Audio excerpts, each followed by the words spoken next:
राजस्थान की 7 सीटों पर उपचुनाव था, विधानसभा की सीटों पर।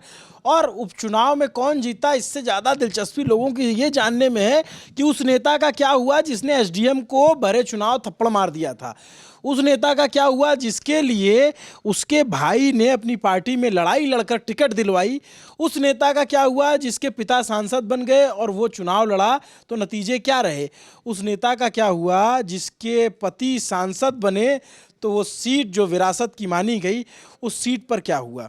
उस नेता का क्या हुआ जिसे बीजेपी कांग्रेस ने लड़वाया आगे बढ़ा करके और अच्छे खासी मुस्लिम वोटर उस सीट पर हैं, वहां पर क्या हुआ। हमारी साथी उपासना राजस्थान का उपचुनाव कवर करने गई थी। सबसे पहले उपासना, हम किस सीट की बात करने वाले हैं? दौसा सीट की। जी, दौसा की बात कर लेते हैं। दौसा में दीनदयाल बैरवा जो हैं वो नेशनल कांग्रेस से वो जीते हैं, जो सचिन पायलट की बहुत पायलट परिवार की लंबे समय से सीट रही है। मेरे ख्याल से 1984 से उनके पिता फिर माता वो भी जीतते आए हैं। और दूसरे नंबर पर जगमोहन मीना जो किरोड़ी लाल मीना के भाई हैं बीजेपी से। हम लोग जब कवर करने गए थे तो हमने किरोड़ी लाल मीना जी के साथ इंटरव्यू किया था, तो वो इस बात पर पूरी तरीके से आश्वस्त नजर आ रहे थे कि जनता उनको जिताएगी। हम लोगों ने पूछा जबकि पिछली बार क्यों नहीं जिताया अगर आप इतने लंबे सालों से उस सीट पर हैं तो। उन्होंने कहा बरगलाया गया था, लोगों को बहकाया गया था कि मोदी आएंगे तो SC ST खत्म कर देंगे जो आरक्षण है, लेकिन अब लोगों को समझ में आ गया। तो उन्होंने दावा किया कि मैं जीतूंगा, मेरा भाई जीतेगा, मैंने कोई उसके लिए उसको क्या बोलते लॉबिंग नहीं की है, वो बहुत ही वैलिड कैंडिडेट था इसलिए दिया गया। लेकिन जब से सचिन पायलट ने दौसा में लगातार बैक टू बैक रैलियां करनी शुरू की, 25 के करीबन उन्होंने रैलियां की हैं, और हम लोगों ने जब लोकल पत्रकारों से भी बात किया तो उन्होंने भी कहा कि उसके बाद रुख बदलना शुरू हो गया। उसके बाद दीनदयाल के पक्ष में वापस हवा बहने लगी और लोगों ने वापस, आप देख सकते हैं मार्जिन बहुत ज़्यादा नहीं 2300 का है, लेकिन इनके ऊपर भरोसा जताया है। 75,536 वोट पाकर के कांग्रेस ने इकलौती सीट जीती, वो दौसा की सीट थी और इसका श्रेय सचिन पायलट को दिया जा रहा है। किरोड़ी लाल मीणा जो सरकार में मंत्री हैं भी नहीं भी, इस्तीफा दे चुके भी हैं, स्वीकार भी नहीं हुआ है, तमाम झंझाटों के बीच उनके भाई चुनाव हार गए। लेकिन मेरा जो पहला सवाल था ये कि उस नेता का क्या हुआ जिसने बीच सभा में थप्पड़ मारा था एसडीएम को। वो सीट है देवली उनियारा की।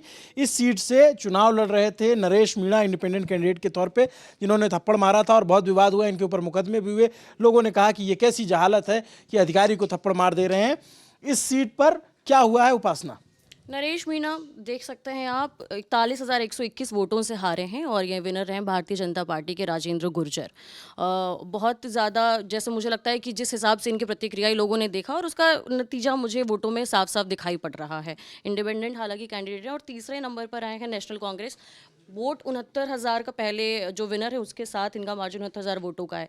लेकिन सबसे ज़्यादा इंपॉर्टेंट बात यह है कि जिन्होंने सुर्खियाँ बटोरी थी, बहुत ज़्यादा कलेश किया था, खबरों में रहे थे, इंडिपेंडेंट कैंडिडेट होने के बाद भी दूसरे नंबर पर रहे हैं, हारे हैं लेकिन दूसरे नंबर पर रहे हैं कांग्रेस पार्टी के बावजूद भी। तो कांग्रेस, लेकिन यहाँ पे एक चीज़ और इंटरेस्टिंग है कि कांग्रेस और निर्दलीय, नरेश मीणा पहले कांग्रेस में ही थे, वहीं से बागी होकर के गए, उससे पहले ये निर्दलीय चुनाव लड़े थे। तो इन दोनों का वोट मिला दिया जाए तब भी राजेंद्र गुर्जर यहाँ पे कंफर्टेबल मार्जिन से चुनाव जीत गए थे। तो भारतीय जनता पार्टी ने उपचुनाव में राजस्थान में भी बहुत अच्छा प्रदर्शन किया है। इवन सलूम्बर की सीट जो है इस पे काफ़ी टफ मुकाबला माना जा रहा था, लेकिन आखिरकार 1285 वोटों से शांता अमृतलाल मीणा ने सीट जीत ली। इनके पति के देहांत के बाद ये सीट खाली हुई थी। भारत आदिवासी पार्टी ने यहाँ ज़बरदस्त प्रदर्शन किया और यहाँ पे दूसरे नंबर पे रही। ये राजकुमार रोत की पार्टी है, आदिवासी पार्टी, जिसका उस बेल्ट में खास करके जो आदिवासी बेल्ट है वहाँ पे बहुत अच्छा प्रभाव है। शुरू से लेकर के 18-20 राउंड तक ये आगे चल रहे थे, लेकिन आखिरी राउंड में शांता अमृतलाल मीणा जी की जीत हुई।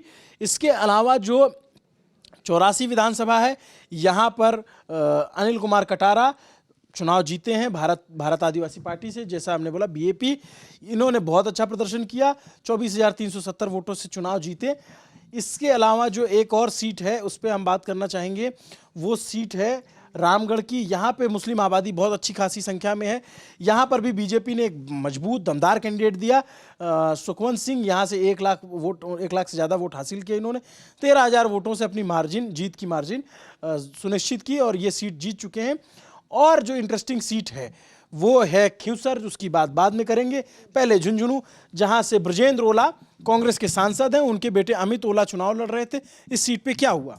बहुत क्लियर था अभी ना, जब हम लोग गए तो पता चल रहा था कि एक दो तरीके का होता है कि आप मुद्दे बहुत ज़्यादा नहीं देख पाते हैं कि विधानसभा का चुनाव है, ठीक है, जीत जाएंगे, लेकिन लंबे समय से ओला परिवार था तो लोगों को ऐसा लग रहा था कि ओला परिवार को वोट देंगे। जब हम बात करेंगे तो कोई खुल के नहीं बोल रहा था कि वो बीजेपी को फेवर कर रहे हैं या नहीं कर रहे हैं। उनके मन से निकल के आ रहा था हाँ ठीक है, हम तो ओला परिवार को ही वोट देंगे। लेकिन कहीं ना कहीं जैसे हम लोग पुराने एग्जिट पोल्स को देखते हैं कि जो हम लोगों को एग्जिट पोल में दिख रहा है, जो एग्जैक्ट नतीजा आ रहा है वो डिफरेंट है, तो थोड़ा सा ये लग रहा था कि भले यहाँ पर लोग वोकल नहीं हैं लेकिन बोलेंगे, क्योंकि लोकल पत्रकार जो हैं वो कह रहे थे इस बार वहाँ के लोग बदलाव चाहते हैं, वो बोर हो गए हैं ओला परिवार से। और मोर ओवर जो उनके कैंडिडेट थे अमित ओला, वो वहाँ पर बहुत ज़्यादा एक्टिव नहीं है। लोग कितनी बार तो उनको ये देखने के लिए आ रहे हैं कि है कौन कैंडिडेट। उनकी जो चुनावी रैलियाँ होती थी उसमें वो भीड़ में ये देखने आते थे कि कैंडिडेट है कौन, पहले हम तो ये देखें। तो दर्शकों की जानकारी के लिए एक बात बता दूं कि अमित ओला शीश राम ओला के पोते हैं और शीश राम ओला के बेटे ब्रजेंद्र ओला जो अभी कांग्रेस से सांसद हुए झुंझुनू से।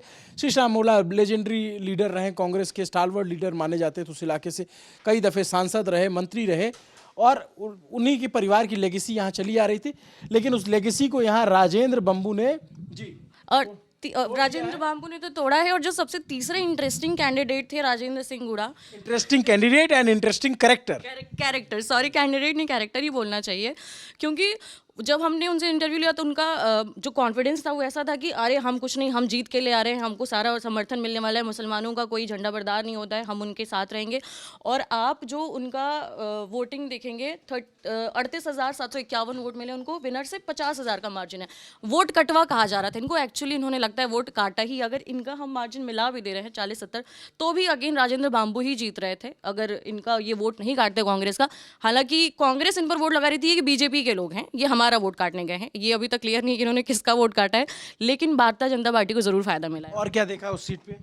उस सीट पर बहुत ज़्यादा जो एक ये लहर होती है ना कि सेंटर में आपकी जो पार्टी है, एक तो मेन नेशनल लेवल पर बीजेपी है, स्टेट लेवल पर बीजेपी है, तो लोगों को ये लगा कि ठीक है यहाँ पर भी बीजेपी बना देते हैं तो कुछ ना कुछ तो फायदा हो ही जाएगा। एक बहुत लंबे समय से हम एक परिवार को जिताते आ रहे हैं, उससे बेहतर है कि एक बार चेंज को वो भरोसा करके देते हैं। हालांकि वो जो वहाँ पर एक गढ़ है, सेना की तैयारी करने वाले बच्चे बहुत ज़्यादा मात्रा में जाते हैं, उसके लिए बगावत भी थी, एक रेजिस्ट भी था, लेकिन उसके बावजूद उन्होंने इस बार भरोसा जताया कि शायद कुछ चेंजेस देखने को मिले। राजेंद्र गुड़ा के बारे में एक बात और बता दूं, ये उदयपुर वाटी से विधायक चुन के आए थे इससे पहले बहुजन समाज पार्टी से, और इनके बारे में मशहूर ये है कि ये जीतते दूसरी पार्टी से, तीसरी सरकार में मंत्री बन जाते हैं और कहते हैं जब दरी बिछाने का समय आता है तो मैं फिर चला जाता हूँ। इनका खुद का स्पीच थी।